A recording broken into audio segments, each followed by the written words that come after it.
कैसे हो आप लोग।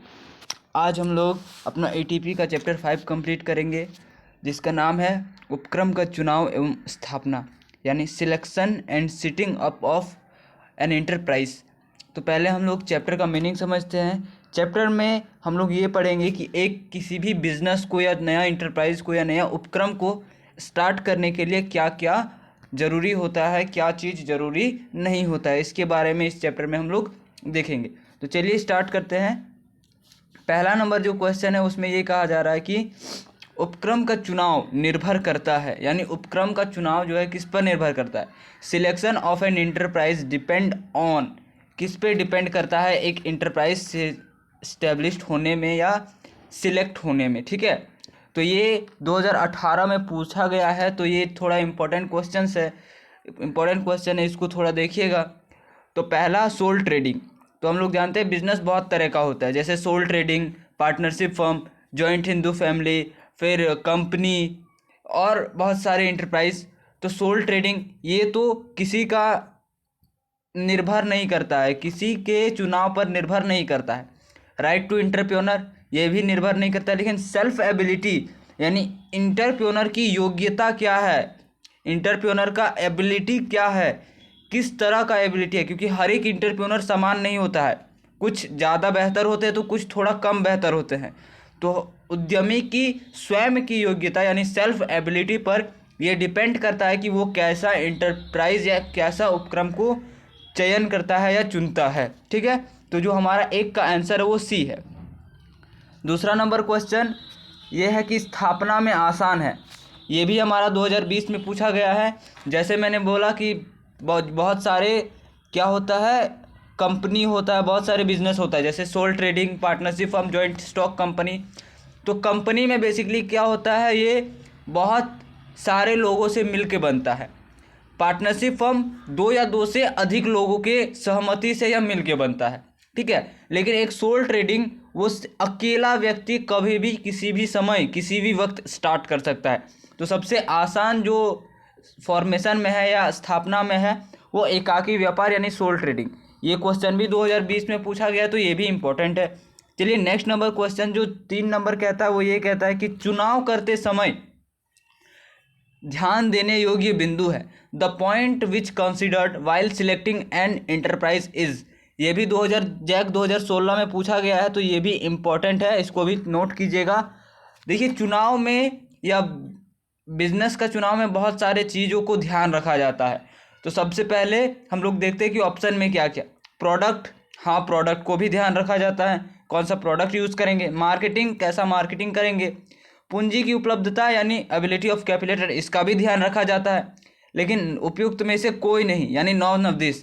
तो यहाँ अब हमारा क्या है कि सबसे ज़्यादा ध्यान किसको रखा जाता है, तो सबसे ज़्यादा ध्यान अवेलेबिलिटी ऑफ कैपिटल यानी पूंजी की उपलब्धता पर रखा जाता है। यानी जैसा मेरा कैपिटल है उस हिसाब से हम लोग अपना बिजनेस का चयन या इंटरप्राइज को सिलेक्ट करेंगे। तो हमारा जो 3 का सही आंसर है वो सी है, पूंजी की उपलब्धता यानी एबिलिटी ऑफ कैपिटल। ठीक है, चलिए नेक्स्ट नंबर क्वेश्चन हम लोग देखते हैं। नेक्स्ट क्वेश्चन में हमारा बोला गया है कि एक उपक्रम की स्थापना करते समय उद्यमी को जिन तत्वों का ध्यान रखना चाहिए वह है the factor to be kept in mind while establishing an enterprise are. मतलब एक उद्यमी को कौन कौन सा तत्व या कौन कौन सा पॉइंट जो ध्यान रखना चाहिए जब वो एक बिजनेस को स्टार्ट करता हो तब। तो पहला जो दिया गया है वो दिया गया है कि व्यवसाय का चयन, यानी कौन सा व्यवसाय या कौन सा बिजनेस जो इंटरप्रेन्योर या एक उद्यमी स्टार्ट करना चाहता है ये ध्यान रखना ज़रूरी है। हाँ, साइज ऑफ द यूनिट यानी इकाई का आकार, उसका जो बिजनेस है वो कितना बड़ा होगा इसको भी ये ध्यान रखेगा। तीसरा जो फाइनेंशियल पोजीशन यानी मेरा वित्तीय साधन, मेरा जो पूंजी है वो कितना है उसको भी इसको ध्यान रखना पड़ेगा उद्यमी को, और बेसिकली तीनों को ध्यान देना पड़ेगा। तो अब हम लोग देखते हैं अगर 4 में ऑप्शन ऑल ऑफ दीज है तो ये ऑल ऑफ दीज होगा, और अगर नॉन ऑफ दीज है तो इसमें से जो ज़्यादा इंपॉर्टेंट है उसको ध्यान देंगे।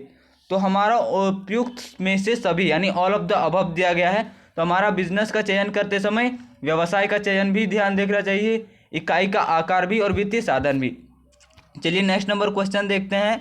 नेक्स्ट 5 नंबर क्वेश्चन ये बोला जाता है कि प्रारंभिक जांच के लिए किस पहलू या किन पहलुओं पर ध्यान देना चाहिए। विच एस्पेक्ट्स और aspects are to keeped in mind for preliminary scanning या प्रिलिमिनरी स्क्रीनिंग। ठीक है, सबसे प्राथमिक में जब हम लोग का ये देखा जाता है, बिजनेस स्टार्ट कर दिए, अब हम लोग को क्या क्या ध्यान देना चाहिए। तो हम लोग को पहला में ये ध्यान देना चाहिए कि सरकारी प्राथमिकता के अनुरूप यानी कंसिस्टेंसी विद गवर्नमेंट प्रॉपर्टीज़, यानी गवर्नमेंट के प्रॉपर्टीज से गवर्नमेंट के पॉलिसीज़ क्या क्या है। अगर हम इस तरह का बिजनेस स्टार्ट करेंगे तो अगर हम अपने बिजनेस के लिए प्रमोटर्स को ला रहे हैं तो प्रमोटर्स का जो संगति है वो कैसा है। जो हम अगर निवेशक को ला रहे हैं यानी पूंजी ला रही है तो निवेश की उपलब्धता कितनी होगी। और इन सबों को क्या देखा जाता है, प्रारंभिक पूर्व अवस्था में देखा जाता है। ठीक है, तो हमारा जो आंसर है वो 5 का डी है, all of this.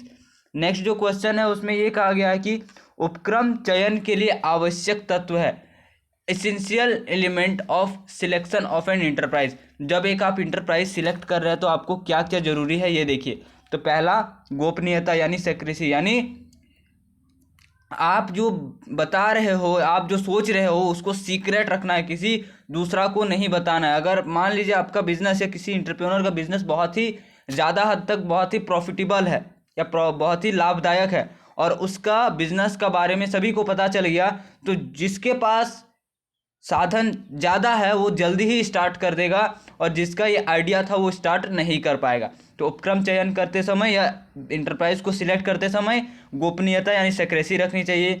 Business activity तो किसी भी बिजनेस का सिलेक्शन करते समय होना ही चाहिए। और एरिया ऑफ रेसर मतलब आप कितना एरिया में प्रोडक्ट को प्रोड्यूस करोगे, प्रोडक्ट को कंज्यूम करोगे, ये सब होना चाहिए। और लास्टली ऑल ऑफ दीज यानी इनमें से सभी ही होना चाहिए। ठीक है, नेक्स्ट अगर हम लोग देखें तो नेक्स्ट नंबर क्वेश्चन दिया गया है कि व्यावसायिक अवसरों की खोज के रूप में जाना जाता है तो as known as discovery of business opportunity. Business opportunity basically होता क्या है, तो बिजनेस अपॉर्चुनिटी यानी खोज। यहाँ नोट कीजिए जो ऑप्शन बोला गया है खोज, इसका मतलब है कुछ नया चीज़, अपॉर्चुनिटी कुछ नया चीज़। तो इनोवेशन, प्रोडक्ट, फ्लोटिंग और स्ट्रेटेजी किससे आएगा, तो ऑटोमेटिकली हम लोग जानते हैं कि जब कुछ नया करते हैं तो उसको आविष्कार बोलते हैं या इनोवेशन बोलते हैं। ठीक है, तो 7 का जो ऑप्शन है वो ए नंबर सही है। चलिए ठीक है, नेक्स्ट नंबर हम लोग क्वेश्चन देखते हैं। 8 नंबर क्या बोल रहा है, 8 नंबर कि व्यवसाय की सामान्य योजना का निर्माण आप कैसे करेंगे। How will you formulate general plan of business. Business का जनरल प्लान जो है वो कैसे आप फॉर्मुलेट करोगे या कैसे बनाओगे। ठीक है, तो बिजनेस बनाने का बहुत तरीका होता है। उत्पाद नियोजन यानी प्रोडक्ट का प्लानिंग करके आप बना सकते हैं। लागत नियोजन यानी कॉस्ट प्लानिंग करके आप बना सकते हैं।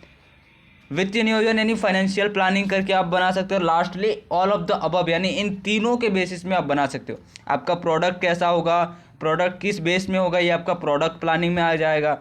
कॉस्ट क्या होगी, किस कॉस्ट में बनाना चाहिए, ये कॉस्ट प्लानिंग में। फाइनेंशियल आपका पोजीशन क्या होगा, फाइनेंस आप कितना लगाओगे, ये आपका फाइनेंशियल प्लानिंग में आ जाएगा। और लास्टली एक बिजनेस को जनरल प्लान देने के लिए ये सारे चीज़ों का यूज़ होता है या करना चाहिए। ठीक है, नेक्स्ट नंबर हम लोग क्वेश्चन देखते हैं। 9 नंबर इसमें कहा गया है कि व्यवसाय के प्रारूप को निर्धारित करता है। Business also determine from organisation. व्यवसाय के प्रारूप को कौन ध्यान देगा, स्थान, लोकेशन, स्टडी यानी अध्ययन, आकार यानी साइज या आविष्कार यानी इनोवेशन। तो आप